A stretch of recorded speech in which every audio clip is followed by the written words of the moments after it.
Welcome to Luca is a Billionaire, where the only thing I invest in is your answers. In this video, I will explain how to play Feed the Deep. To begin, select your starting creature from a diverse roster of over 20 unique animals. Your main objective is to grow by eating smaller organisms and avoiding larger predators. Navigate the expansive ocean, consuming food pellets and weaker players to gain mass. Remember, survival is key in this challenging underwater world, so stay vigilant and keep growing. Controlling your creature is straightforward. Use your mouse to guide its movement across the ocean floor and through the water column. To gain a burst of speed, simply click your left mouse button, but be mindful that boosting consumes a small amount of your current mass.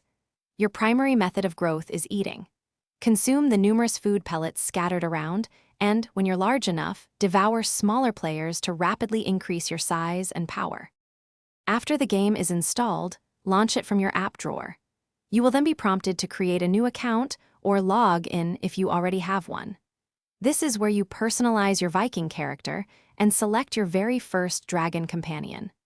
The game features an excellent tutorial that guides you through the basic controls and initial quests, helping you quickly get accustomed to the world of Berk.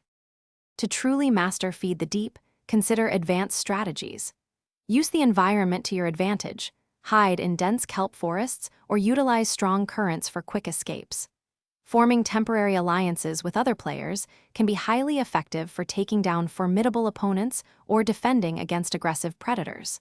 Learn the unique attributes of each creature type to exploit their weaknesses and avoid their strengths. Patience and observation are key to becoming the apex predator of the deep.